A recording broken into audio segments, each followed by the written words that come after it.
So a lot has changed since the last time we talked. Frank Reich has been named the head coach, and now we're moving on to how is he going to build his staff and what in God's name are we going to do with the 9th overall pick. And in today's video, we'll talk about it all. You're listening to Money in the Bank. I've missed a lot of time with you guys, and I obviously wasn't on the emergency episode the day that Frank Reich was hired, so I never got to really give my opinion on what I thought about the hire overall. So we'll start with that. The Frank Reich hire is one that I approve of. I mean, if you guys that have followed the channel, you know that I kept Frank Reich in my top 3 from the beginning of this process of really getting down to the nitty gritty with it. It was Wilkes, it was Reich, and it was Steichen for the majority. So I wasn't hurt or I wasn't disappointed by the decision. Now, with that being said, let me be very clear.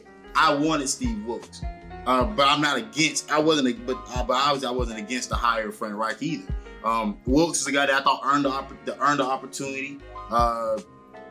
Did great things with this team, and I wanted to see what it could look like if he continued to be the coach. Could he grow this thing the right way? He seemingly had this team playing with the right mentality and had this team believing in each other, loving each other enough to be able to go out and put together some performances that made us look like a competent team. Something we hadn't looked like in the last 2 years under the previous guy. So I was intrigued by what that could be, and also him being a Charlotte guy, him being a local guy, and obviously, I'm not gonna lie, there's no surprise here, him being a black head coach as well. I wanted to see him get that opportunity, but I'm not mad at this one at all. This made a lot of sense to get Frank Reich, especially considering what the Panthers wanted to do moving forward. So obviously, Carolina's been in the mode of defense with every head coach and hire except for Matt Rule for the majority, right? Everything has been about defense. So going with the offensive mind, knowing that you need a quarterback, going with Frank Reich made the most sense out of all the young candidates that you had interviewed. Brian Johnson obviously pulling his name out of the running. Shane Steichen apparently didn't have the greatest of interviews with the Panthers. And so going with the veteran guy, a guy that's been around this league, guy that's worked with some great quarterbacks, and a guy that is from the area, understand, and has played for this team. Like, that's the biggest elephant in the room. He's played for this team through the first touchdown pass in franchise history. So getting him with all of his ties to the area and all of his expertise that he's had in his career previously made the most sense. And I think you can trust him to obviously get the young quarterback, put together the staff that can help build whoever's going to be next. Now, that's the next question. Who's going to be on said staff that's going to be about building this team offensively for the next few years? Deuce Staley, Lions running backs coach of, I think, former South Carolina Gamecock, has signed on to be on the Panthers coaching staff. Now, with that being said, we still are not clear on what his role will be with the team. Now, in my estimation, I'm thinking the longer this search goes for the offensive coordinator position, Deuce Staley does have a legitimate shot. I don't think he's going to be just. If he was going to simply be the running backs coach, I think that would have been easily announced the day he signed. But because he hasn't been, I think he may be offensive assistant, some type of higher role. Kind of intermingling with being the offensive coordinator, or having something to do with play calling in some capacity here in Carolina. Other names that we've heard as well, Jim Bob Cooter and Brian Johnson. Jim Bob Cooter, quarterbacks coach, passing game coordinator for the Jacksonville Jaguars this past season. I can understand why he would intrigue anyone, especially with how Trevor Lawrence improved in the past year. Going from his rookie year to this year, night and day, took huge leaps. You like to have a guy like that that's been involved with that. Now again, passing game coordinators, I didn't even know that position until we got Joe Brady. Didn't know it was a real thing, but apparently that's becoming a thing now everywhere in college and the league. So yes, Jim Bob Cooter being one of the guys being linked to the Panthers as being a possible offensive coordinator candidate. The other guy, and a guy that I'm really fond of because of who I've expressed that I want, Brian Johnson. Brian Johnson, last year, guess where he was? The University of Florida. Guess who he recruited? Anthony Richardson. Okay, hold that there. He is currently the quarterbacks coach for the Philadelphia Eagles. Think about the offense Philadelphia runs. Think about the offense that Anthony Richardson ran in Florida. Now think about Anthony Richardson, Brian Johnson, with Frank Reich, who is known for his RPO action and wanting to have big athletic quarterbacks run his offense. Makes a lot of sense to me. That one, that feels like a layup, you know what I'm saying, especially with the number 9th overall pick. That feels like the easiest route for the Panthers to take in order to get the guy they want with the coaching staff they like and put it all together.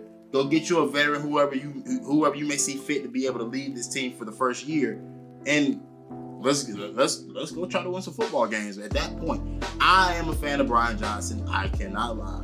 That's who I would like to have because of the connections everywhere and the guy that it would mean would be the favorite to be our pick in the first round. Now, with that being said, a lot has changed, like I said, since the last time we talked. Tom Brady announcing his retirement changes a lot of what the Panthers and the rest of the NFC South decides what they're going to do this year. If I'm being honest, Atlanta's in a position right now where they can trade their picks and they can send a nice package up to Baltimore and grab Lamar Jackson if need be. Tampa Bay's in a position where they can start trading away players, very valuable players like a Mike Evans and all these Devin White, the Levante Davids, all these guys have a fire sale.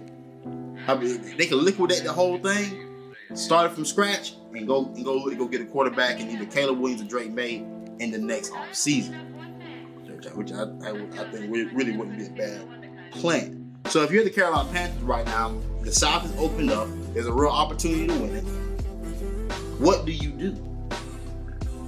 C.J. Stroud has seemingly been the name the Panthers have been enamored with so far since the season has ended.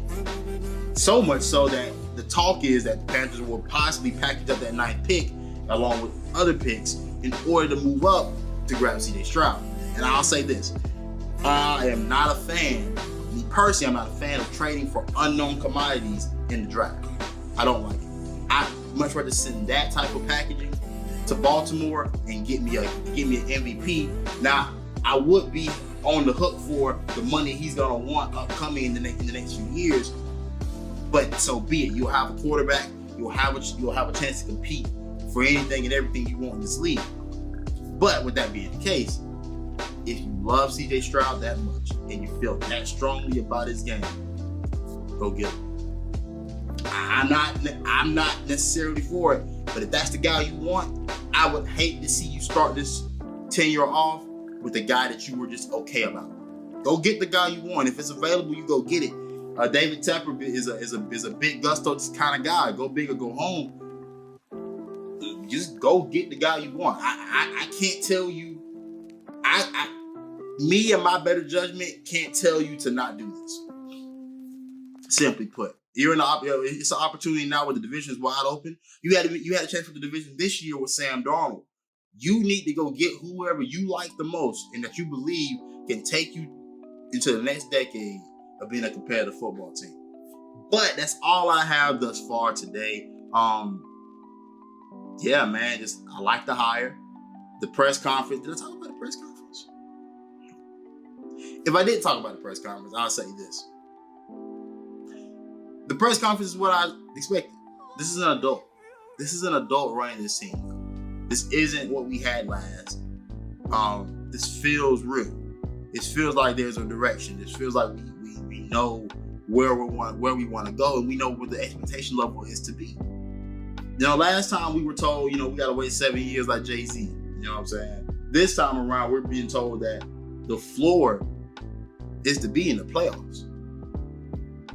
And that should be the expectation for our fans, man. This is a fan base that's hungry for winning football, hungry for a championship, and passionate about accomplishing all those things.